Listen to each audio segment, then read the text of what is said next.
உங்கள் கஜலட்சுமி பேசுகிறேன். மீண்டும் நேற்று நான் உங்ககிட்ட ஷேர் பண்ணியிருந்தேன். நான் என்னோடய ஃப்ரெண்ட்ஸில் நம்பி நான் எவ்வளோ விஷயங்களையும் நான் சம்பாதித்தங்களையும் எல்லாத்தையும் இழந்துட்டு ஜீரோவில் வந்து நின்னேன்.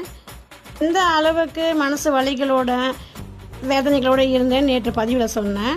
அந்த மாதிரியான ஒரு நிலைமையில் மீண்டும் மேலே வருவேனா இருப்பேனான்னு தெரியாத அளவுக்கு நான் இருந்தேன். என்னோடய குடும்பத்தையும் என்னோடய தன்னம்பிக்கையும் நான் வந்து நினச்சி பார்த்தேன். நம்மளை இப்படி உடச்சிட்டாங்களே, நம்ம இப்படி உடஞ்சி போகிற ஆளே கிடையாது, இப்படியாவது மேலே வரணும்னு நினச்சி பார்க்குறப்ப தான் நான் கற்றுக்கிட்ட கைத்தொழில் எனக்கு கை கொடுத்துச்சு. அதுதான் அடுத்த மேல் கட்டத்துக்கு வர உதவியாகவும் இருந்தது. ஆனால் வெறும் டெய்லரிங்கை மட்டும் வச்சுக்கிட்டு எதுவும் பண்ண முடியாதுன்னு புரிஞ்சுக்கிட்டேன். யாரோ ஒருத்தங்க என்னை ஏமாற்றிட்டு போனது, நான் அவங்க கடனை நான் வட்டியும் கடனை அடைக்கிற எனக்கு நான் மேலே வர்றதுக்கு அதே கடனையும் எனக்காக நான் யூஸ் பண்ணிக்கிட்டேன்.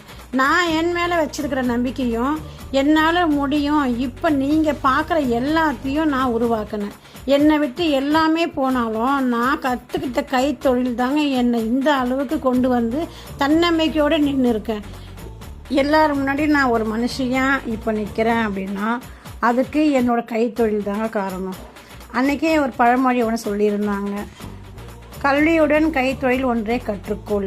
இவங்க பார்த்துப்பாங்க அவங்க பார்த்துப்பாங்கன்னு சொல்லி யாரையும் நம்பி இல்லாமல் உங்ககிட்ட என்ன கைத்தொழில் இருக்கோ அதை நம்பிக்கையோடு அதை எடுத்துகிட்டு போயிட்டே இருந்தீங்கன்னா, அதையே தொடர்ந்து விடாமல் செஞ்சுக்கிட்டே இருந்தீங்கன்னா அது நிச்சயமாக கை கொடுக்கும்.